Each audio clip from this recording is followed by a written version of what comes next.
BCS প্রিলি ও লিখিত পরীক্ষার প্রস্তুতি একসাথে কিভাবে নেওয়া যায় এরকম কিছু স্ট্র্যাটেজি আজকে আপনার সাথে শেয়ার করছি। আসসালামু আলাইকুম সুপ্রিয় চাকরিপ্রার্থী এবং অন্য যারা দেখছেন সবাইকে স্বাগত জানাচ্ছি। প্রত্যাশা করছি সকলে ভালো আছেন। পূর্বে বিসিএস লিখিত পরীক্ষার সময় প্রার্থীরা 3 থেকে 5 মাসের একটা সময় পেত প্রিলি পরীক্ষার পরে লিখিত পরীক্ষার প্রস্তুতি নেওয়ার জন্য। কিন্তু বর্তমানে পিএসসি নতুন প্ল্যান নিয়েছে যে 1 বছরের মধ্যে পুরো বিসিএস এর প্রসেসটা শেষ করবে। এই জন্য প্রিলিমিনারি পরীক্ষার পরে 1 মাস বা 2 মাসের মধ্যে লিখিত পরীক্ষা হয়ে যাবে। অর্থাৎ আগে যে প্রিলিমিনারি পরীক্ষার পরে একজন প্রার্থী নতুন করে লিখিত পরীক্ষার প্রিপারেশন নিত, প্রিপারেশন নেওয়ার জন্য একটা ছক করতো এবং একটা ভালো সময় পেত, বর্তমান সময়ে একজন প্রার্থী প্রিলি পরীক্ষার পরে লিখিত পরীক্ষার আগে শুধুমাত্র রিভিশন দিতে পারবে, প্রিপারেশন নিতে পারবে না। সেই ক্ষেত্রে প্রিপারেশনটা নিতে হবে প্রিলিমিনারি পরীক্ষার আগে। অর্থাৎ একজন প্রার্থী যখন বিসিএস পরীক্ষার জন্য অর্থাৎ বিসিএস প্রিলিমিনারি পরীক্ষার জন্য 6 মাসের প্ল্যান করে বা 8 মাসের প্ল্যান করে যে পড়াশোনা করে, ওই সময়টায় প্রিলির সাথে সাথে লিখিত পরীক্ষার প্রিপারেশন নিয়ে রাখতে হবে, যেন প্রিলিমিনারি পরীক্ষার পরে অল্প সময় লিখিত পরীক্ষায় শুধুমাত্র রিভিশনটা দেওয়া যায়। প্রিলি এবং রিটেন প্রিপারেশন দুটো একসাথে কিভাবে অ্যাডজাস্ট করা যায়, কিভাবে কম্বাইন করা যায়, কিভাবে সমন্বিত করা যায়, প্রিলি প্রস্তুতির সময় লিখিত পরীক্ষার প্রস্তুতি অনেকটা এগিয়ে রাখা যায় কিভাবে, এরকম কিছু স্ট্র্যাটেজি আজকে শেয়ার করব।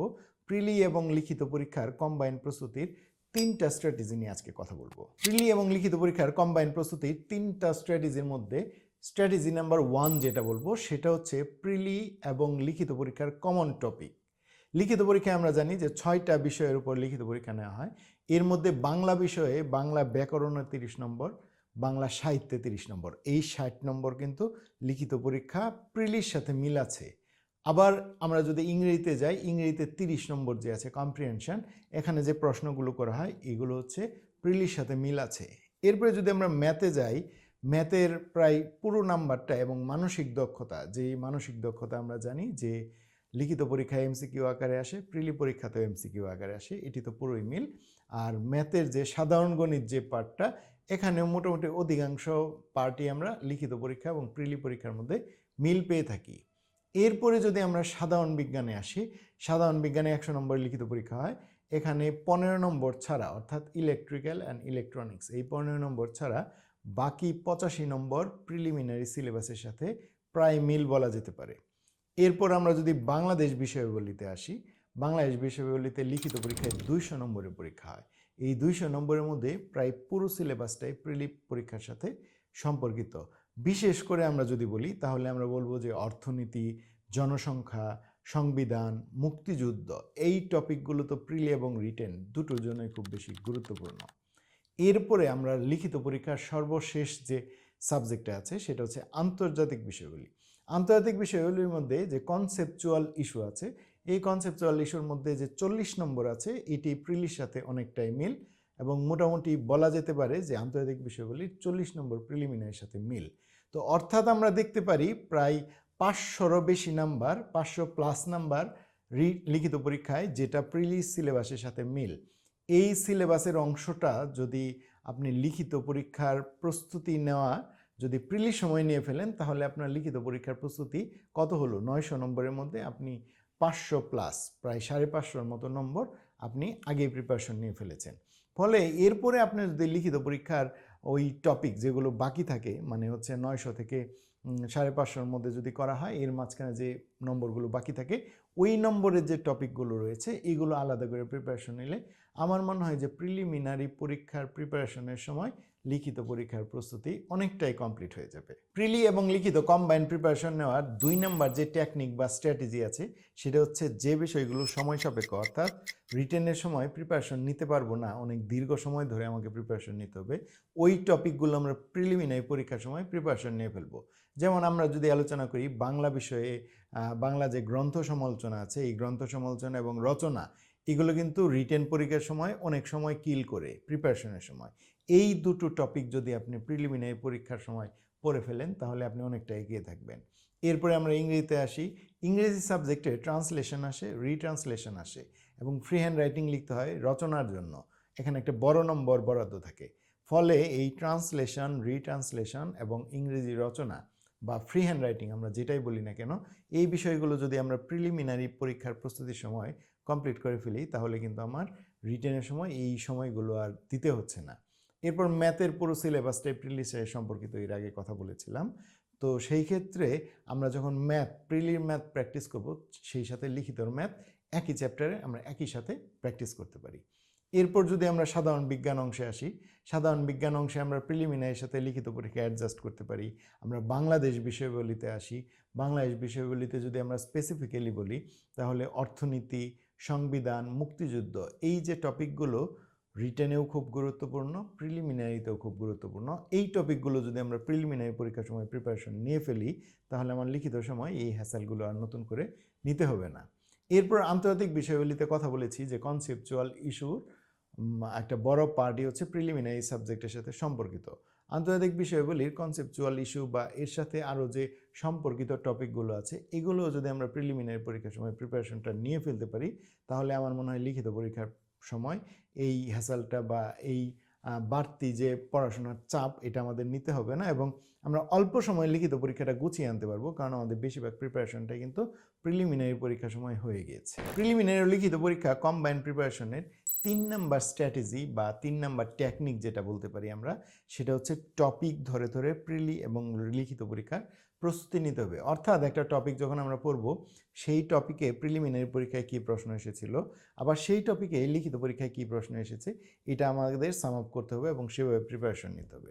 যেমন উদাহরণস্বরূপ যদি আমরা বলি 45তম বিসিএস বাংলা পরীক্ষায়, বাংলা লিখিত পরীক্ষায় বাংলা সাহিত্য অংশে একটা প্রশ্ন এসেছে যে জসীমউদ্দীনের কাহিনী কাব্যের বৈশিষ্ট্যগুলো লিখুন। এটা আপনি পড়লেন লিখিত পরীক্ষার জন্য। এখান থেকে প্রিলিতে কি হেল্প আসলো? প্রিলিতে আসতে পারে যে নিচের কোন কবি কাহিনী কাব্য লিখেন। এখানে সঠিক উত্তর জসীমউদ্দীন, কারণ আমরা জানি যে জসীমউদ্দীনের কাহিনী কাব্য আছে এবং বৈশিষ্ট্য লিখিত পরীক্ষায় এসেছে। আবার এমসিকিউতে প্রিলিমিনারি পরীক্ষা আসতে পারে যে নিচের কোনটি জসীমউদ্দীনের কাহিনী কাব্য, অথবা আসতে পারে নিচের কাহিনী কাব্যটি কোন কবির রচনা। অর্থাৎ আমরা প্রিলিমিনারি পরীক্ষা এবং লিখিত পরীক্ষা এইভাবে কোঅর্ডিনেট করে পড়তে পারি। আবার ধরুন আপনি সাধারণ বিজ্ঞান পড়ছেন, সেই ক্ষেত্রে আপনি খাদ্য ও পুষ্টি এই চ্যাপ্টারটা পড়ছেন। এই চ্যাপ্টারটা যখন আপনি পড়বেন তখন এই চ্যাপ্টার থেকে প্রিলিমিনারি পরীক্ষায় কী কী প্রশ্ন এসেছে, আবার এই চ্যাপ্টার থেকে লিখিত পরীক্ষায় কী কী প্রশ্ন এসেছে, এই দুটো যদি আপনি একসাথে পড়েন তাহলে খাদ্য ও পুষ্টির মোটামুটি পোস্টমর্টেম হয়ে যাবে। পোস্টমর্টেম করে ফেলতে পারবেন যে এই চ্যাপ্টার থেকে, খাদ্য ও পুষ্টি থেকে প্রিলিমিনারি এবং লিখিত পরীক্ষায় কী কী প্রশ্ন এসেছে, কী কী প্রশ্ন আসতে পারে, এবং একই সাথে যখন দুইটা পরীক্ষার প্রশ্নগুলো আপনি একই চ্যাপ্টারে অ্যানালাইসিস করবেন, স্টাডি করবেন, ওই চ্যাপ্টার সম্পর্কে আপনার একটা ক্লিয়ার কনসেপ্ট হয়ে যাবে, একটা পরিষ্কার ধারণা হয়ে যাবে, সুস্পষ্টভাবে ওই চ্যাপ্টার সম্পর্কে আপনি জানতে পারবেন। আমার মনে হয় এই প্রিপারেশনগুলো বা এই টেকনিকটা যদি আপনি অ্যাপ্লাই করেন তাহলে আপনার প্রিপারেশনটা অনেক বেশি শক্তিশালী হবে। প্রিলিমিনারি লিখিত পরীক্ষায় কম্বাইন্ড প্রিপারেশনের জন্য এই 3টা টেকনিক খুব গুরুত্বপূর্ণ। টেকনিকগুলো আমরা আবার রিকল করছি। প্রথম টেকনিক হচ্ছে প্রিলিমিনারি লিখিত পরীক্ষার কমন টপিক, অর্থাৎ একই নম্বর যেগুলো প্রিলিমিনারিতে আসে লিখিত পরীক্ষাতেও আসে। এটা হচ্ছে স্ট্র্যাটেজি 1। স্ট্র্যাটেজি 2তে হচ্ছে লিখিত পরীক্ষার যে টপিকগুলো প্রস্তুতি নিতে সময় সাপেক্ষ সেগুলো আপনি প্রিলিমিনারি সময় প্রিপারেশন নিয়ে ফেলুন। টেকনিক নাম্বার 3 হচ্ছে আপনি টপিক ধরে ধরে প্রিলিমিনারি পরীক্ষায় কী এসেছে, লিখিত পরীক্ষায় কী এসেছে অ্যানালাইসিস করুন এবং ওই টপিকটা পড়ুন।